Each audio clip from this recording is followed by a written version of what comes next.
when it comes to marijuana, I think that there's a distinction, I'd say, between like a prohibition category and a wisdom category. And so I don't think Scripture has like an explicit prohibition that says, hey, you just can't. You know, like maybe in the day when it was illegal in many states and, we want to obey the laws of the land. But now that that's gone, I don't think it falls into like an explicit biblical prohibition. And so I do think there's kind of a biblical freedom at one level, that we don't want to set up a law or a rule that the Scripture doesn't itself place.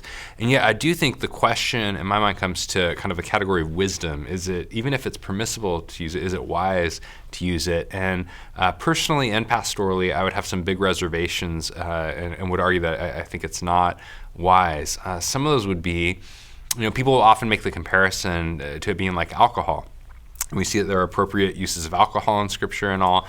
But I do think there's some important differences and distinctions. One of those would be, I think it's a lot harder to use weed to kind of toke up and not get the equivalent of what with alcohol would be intoxicated, right? It seems like it's a very low bar to reach that level of intoxication with weed. Likewise, I think, I don't know for every individual, but it does seem like kind of much of in our culture, the use of weed and marijuana is geared towards kind of disconnecting and disengaging from life and from people. You see in alcohol, even in Scripture, when it's used appropriately in moderation and all, that part of the goal is kind of community and celebration and themes of bringing people together to celebrate what God's done, to celebrate the life that He's given and all. And yet, in contrast to that, marijuana seems to have kind of an individualistic bent that pulls you away from people, pulls you within yourself, causes you to become more disengaged, not only from people, but also kind of from life in general. One of my best friends growing up began, smoking weed more in high school. And over the course of about 3 years, I saw him just fully disconnect and unplug from relationships and activities. And we used to surf together and write music together and go on adventures together and go outdoors. And gradually, all those things started slipping away. And he just wanted to sit in his room all day and smoke out. And I'm not saying that that's everyone, but I do think there's kind of a trajectory in that kind of going inward direction that is a warning sign, kind of would suggest kind of an unwise use there.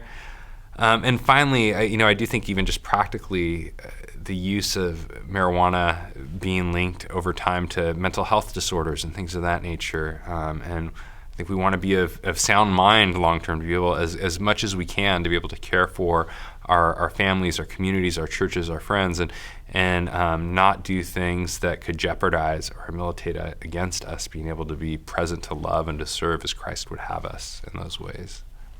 Yeah, that's great. I also would put it in the category of wisdom. I could never, as a pastor, say to one of the members of my congregation, yeah, feel free to enjoy marijuana recreationally, just because I think I also feel like you really can't have sound mind when you're high. I think a lot of people give you this false idea that there's a functional high and it just kind of keys you out and you're okay. But I just I've never experienced that personally. And so, before I was a Christian, I smoked marijuana to, like you said, disengage from both people and issues. And so I would actually ask people in my congregation, what is the reason for the desire to unhinge from community and unhinge from reality, and then begin to ask the more deeper and significant questions, like, where does this desire come from? What are you experiencing in your life that is causing for you to want to escape? I mean, it's the same question you would ask somebody who consistently would be, intoxicated. What is it that you are running from? What is it that you are escaping? I think the challenge with marijuana is it's kind of like a one hit and done. And so you're immediately in that place of intoxication. So I also would put it in the category of wisdom. I mean, there's some unique challenges medicinally. Some people use it for medicinal purposes. And that I would really have to flesh that out with a member of my congregation. But in the category of recreational, I couldn't in good conscience tell them to to partake in marijuana recreationally.